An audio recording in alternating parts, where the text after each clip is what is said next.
Does a mom get time off? Should a mom get time off? How does a mom get time off? When does a mom get time off? Does a mom taking time off mean that she's lazy or slacking or selfish? We are probably, honestly, genuinely wondering if taking time off makes us a bad mom. And we're going about looking for that answer as if other people have it and we don't.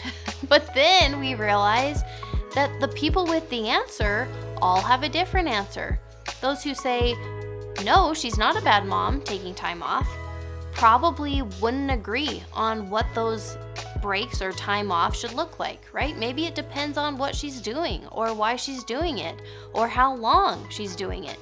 Those who say yes, she is a bad mom, wouldn't have the same solution on how to be happy and stay sane while not taking breaks, right?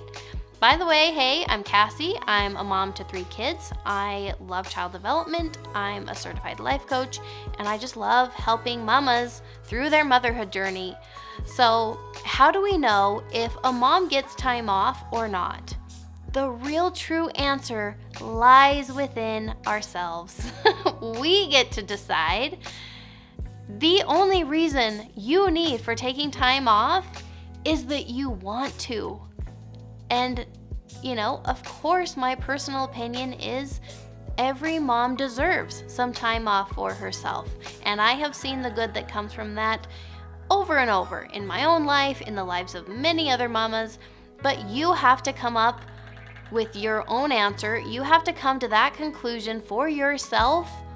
Why, you might ask? Because if you don't, you are going to have so much drama going on in your mind that you probably won't do it anyway.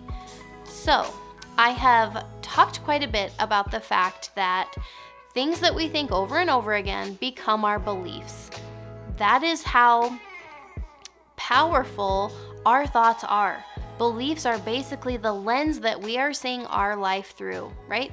The pair of glasses we're wearing, that's our belief. And it's our beliefs that give us a feeling of certainty about what things mean and who we are. So, the life that we have created for ourselves is a reflection of our beliefs. What we believe encompasses what we do, what we say, how we react. So if we want to make a change that will stick, we need to change it at the belief level, which requires us to figure out the belief that got us here to begin with. You might believe that moms are on duty 24/7.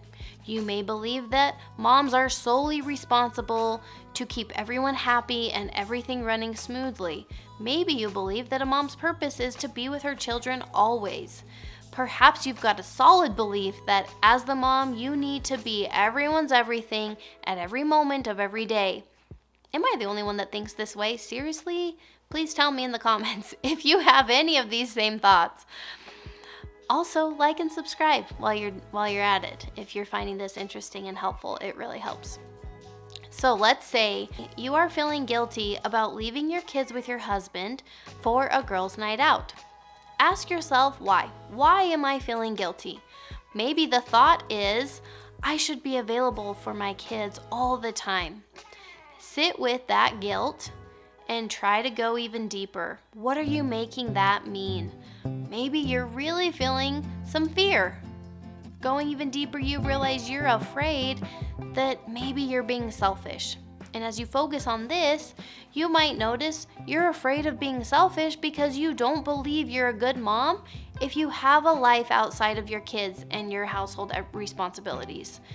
There it is. We found that not so helpful belief, right? Maybe you grew up surrounded by a lot of moms who didn't take time for themselves and moms who were just solely focused on serving their families, and so you started believing that moms don't get to think about themselves.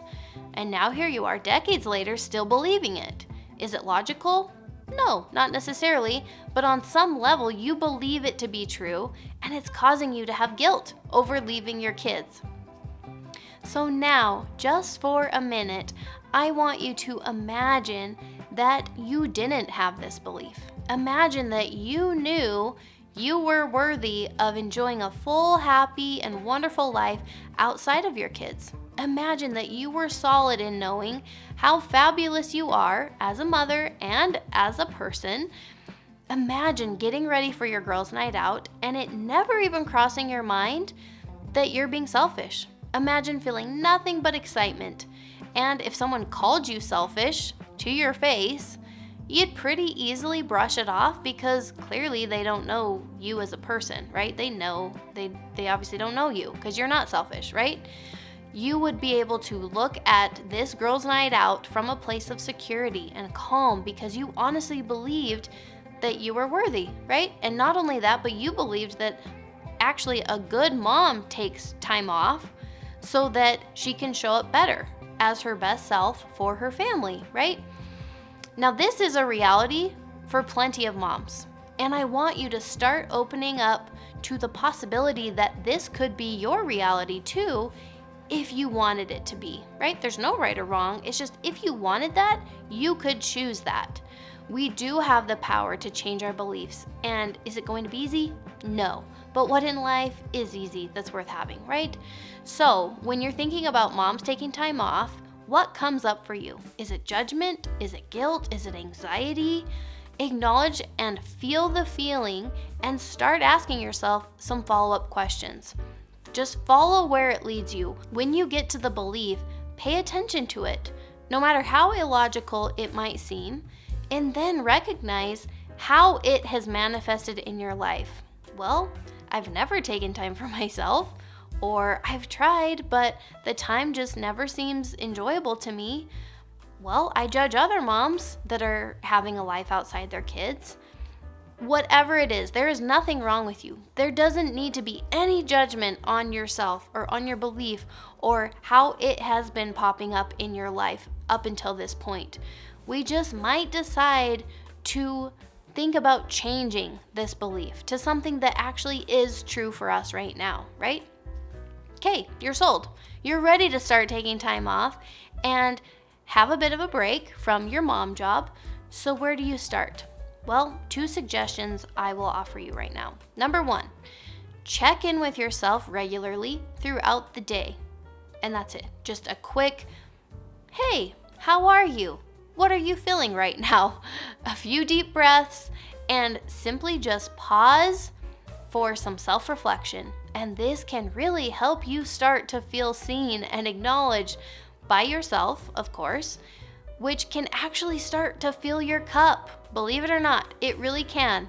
I will link the video when I talked in depth about this principle, but we get to decide anywhere with anyone around, in any situation, at any moment.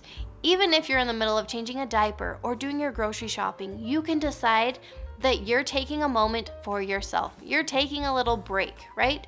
A child's whining or their question can be ignored for just a few seconds. The running to-do list can certainly be shelved for just this moment, and you can take a second for some time off for yourself. Suggestion number 2, pick one night a week that is mom's night off. Ideally, designate a night off for your spouse too, so that one night a week, each of you has the night off while the other one handles bedtime. When it's your night off, you clock out after dinner time and see the next few hours as you being off duty, right? It's great if you and your husband can agree and follow through on the same time and routine for the kids, no matter who's doing bedtime, but if not, you are just going to take your night anyway. Ladies, do not let yourself get hung up on this aspect, right? I absolutely acknowledge the struggle of being worried that everything will fall apart if you're not home to do it all, but force yourself to see it another way and just follow through with your plans. We can definitely talk about that another day. The focus for right now is just to take your night. No matter what, take your night. A babysitter, of course, would be another option for your night off. Don't box yourself in with money drama. Just get creative if you need to. Swap services, swap with somebody else, call in favors, do whatever you need to do to just start this weekly habit. I promise it's worth it. And if you're hitting roadblocks or if you have really big feelings or hesitations thinking about this, book a free coaching call with me. I would absolutely love to help you. Just click on the link in the description. Go get them, ladies. I will see you soon.